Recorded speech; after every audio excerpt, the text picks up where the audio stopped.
Hello everyone, this video will provide a comprehensive explanation of the operational skills and protocols in agricultural drone operation. To gain a deeper understanding, it is highly recommended that you watch it attentively. Before taking off, agricultural drone pilots should assess the surroundings, avoid taking off or landing on roads and crowded areas, and steer clear of obstacles like utility poles, trees, and vehicles. It is crucial to inspect the area for any potential hazards that could be easily blown to the sky, such as plastic bags or bubble wrap. If these objects get caught in the propellers before takeoff, it could result in the drone crashing down. When you unfold the arms and propellers, it's important to check that the snaps are securely locked. If you see a notification window popping up during takeoff to remind you to lock the snaps, make sure to check if the snaps are locked before proceeding. Don't just click OK and forcefully take off without verifying it. Please pay attention to the propellers for any signs of cracking or deformation.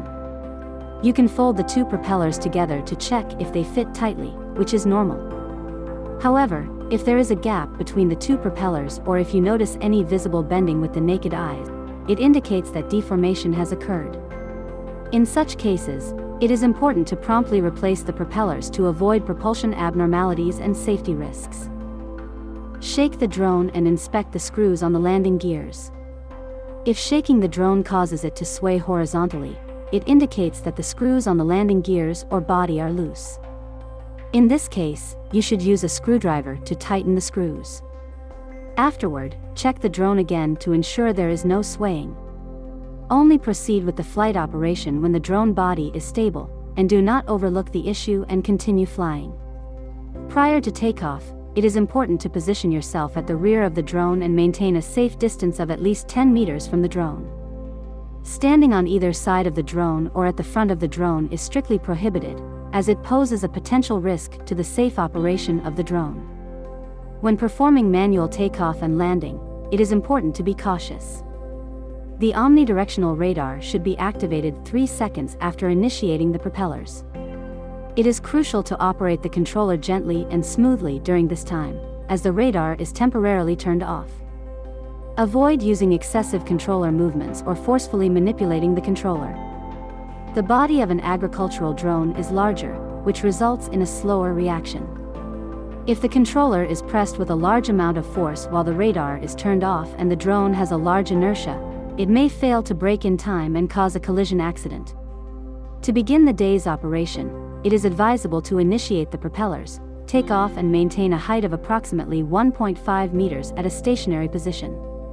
It is important to verify if the controller responds properly and if the drone's attitude is stable before proceeding with further operations. If the drone experiences any abnormal conditions like excessive shaking of the body or unresponsive movements to the left or right, it should be promptly landed to address and resolve the issue. Before beginning the operation, it is important to assess if there are any obstacles, such as trees, along the way from the takeoff point to the starting point of the route. If there are obstacles present, you have the option to add a connection point that allows you to bypass the obstacle, or alternatively, you can manually fly to the starting point. If there are numerous overhead wires crisscrossing in the air, making it challenging to determine their height, it is advisable to either alter the takeoff location or manually control the drone to steer clear of the heavily wired area. At this moment, it is crucial to refrain from using auto start to initiate the drone's flight from the starting point. If the drone flies automatically to the starting point, you can use the visual and FPV cameras to identify any obstacles like power lines above the area. If there are obstacles, you can manually adjust its path to avoid them before sliding to start the automatic operation in the app. The process for assessing obstacles is as follows. Initially, visually inspect the height of the power lines on either side of the area, and subsequently ascertain their location using the FPV camera before moving on to the next stage.